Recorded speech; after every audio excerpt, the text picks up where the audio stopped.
Okay, thank you, and for the possibility to speak on this urgent topic. Short-term rental platforms, this is my agenda that we're going to go through in 10 minutes. I promise you I will. What is a short-term rental? This is some sort of attempt to define. A short-term rental or vacation rental is a renting out of a furnished home, apartment or condominium for a short-term stay. Seems fair enough. And my own comment, through mass tourism and internet platforms like Airbnb, short-term rentals have increased dramatically in the last couple of years. I think we can all agree on this image of reality. So, the impact of Airbnb, of course there are other services, but I'm going to speak almost exclusively on Airbnb because they are the major dominant company on this issue. And this is an image I stole from The Guardian, how Airbnb took over the world. I'm sure you've all seen, especially those of you who come from cities that are subject of mass tourism.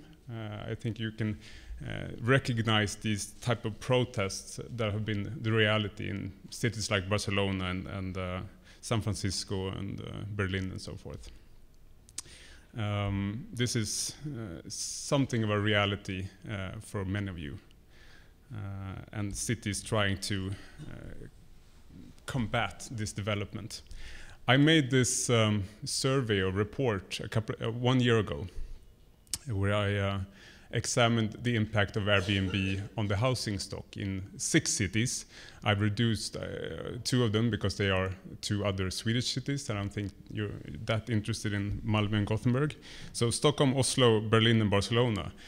And I had a hunch, and my hunch was that this Airbnb expansion is more prevalent in cities where you have a high degree of ownership, of private ownership of apartments. Because if you have a high degree of private ownership of apartments, then people will have access to more than one apartment. And if they do so, then they can rent out the other apartment continuously, right? If they don't have access to more than one apartment, they can only rent it out when they are not using the apartment by themselves. So this is somewhat logical, right? And I found this actually in the statistics.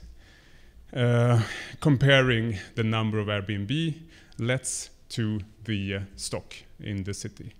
And you can find there that Barcelona, a city with a high degree of private ownership, they also have a high degree of professionalization and a high degree of Airbnb impact. 10% since the inception of Airbnb has been used to rent out through Airbnb. And 62% of the hosts are professional hosts. A professional host, by definition, is a host that has more than one object for rent.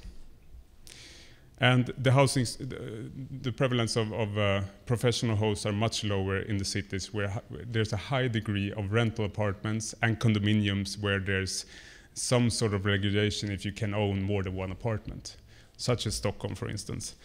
Oslo is something that surprised me because they have a much lower degree of vacation and mass tourism than, for instance, Stockholm, but they nonetheless have a higher degree of Airbnb rentals. And this is, I think, a fact that comes from the fact that Oslo have a high degree of ownership. So we can see here some sort of outlier where you can have a certain system and of contracts and leases, and you have a lower degree of Airbnb. This is not the only solution, but this is one solution.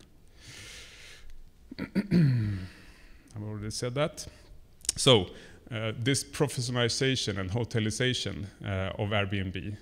In the beginning, I'm sure a lot of you thought about it as something that you do with your apartment a couple of weeks a year. And there's not much harm to that, I would say.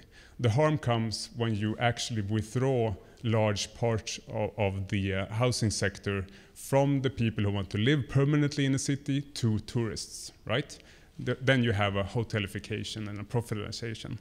And this is a survey that was made by the European Commission in June 2017. The question was put forward: is the apartment house that you are renting out your primary residence?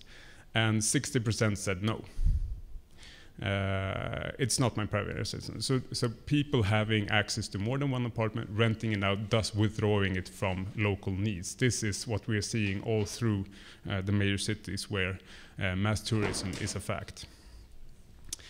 One interesting bit of information about these hosts, you can focus on the last text there, which says the 10 biggest hosts in the Spanish city, Barcelona, manage 996 apartments between them, while a further 666 manage 5 or more, and 3,633 hosts between 2. But you realize that this is really a heavily form of professionalization and hotelification in the city of Barcelona. There's this old example of hotelification, that's Venice. Venice is this unique, wonderful city that's almost been plagued by its uniqueness. It's being punished right now by all of us wanting to go there. And it had, in its peak in the 60s, 164,000 citizens. And now it's down to 50,000. And that's because people who live there or own an apartment or a piece of property, they make too much money renting it out. So they don't want to live there anymore, they rent it out. And thus they have killed the city of Venice for the inhabitants. It's now mainly a tourist city. Of course, Venice is extreme, right? But the tendency is there for other cities. So there's bits of attempts to fight this back, this development throughout Europe and the States. I will list some of them. It's registration of hosts and issuing of permits. This is one mean to fight this. If everybody registers, you can actually put some sort of rules and regulations. Okay, you have a license to rent out your apartment through Airbnb, but it's only for 2 months, a year maximum. If you don't, you get fined. That kind of system, right? And there's also demands from municipalities to systematically search Airbnb in order to find illegal listings. They have up until now been denied this by Airbnb. They don't want local governments to search through their registers.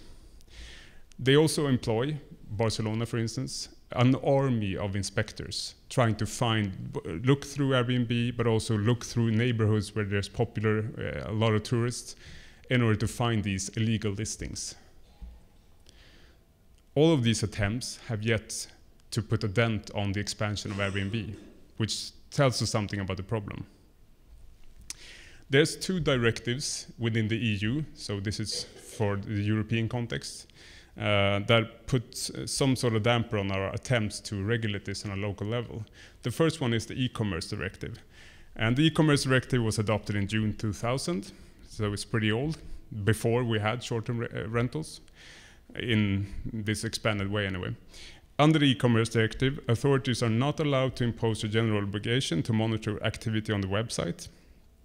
And this could mean that Airbnb can be asked to act on a specific suspicion of an illegal listing, but in principle, they cannot be asked to check systematically if listings are illegal.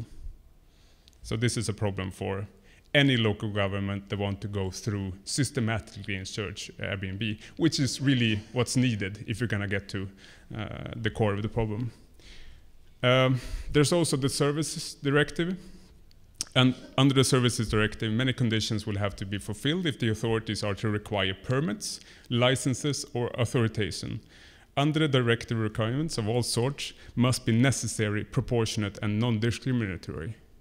The obstacles to authorization and licensing streams becomes bigger when the prohibition against quantitative restrictions is taken into account.